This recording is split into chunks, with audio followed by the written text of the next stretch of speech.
Hi, this is Dave for Expert Village. Today we're going to make smothered chicken with Maque Choux Casserole. Okay, so now we have some boiling water because we're going to make some rice. And what I'd like to do is go ahead and season this up a little bit.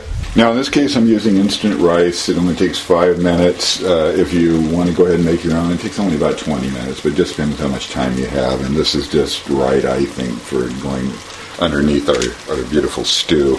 So I just want to put just a couple of grinds of salt in there.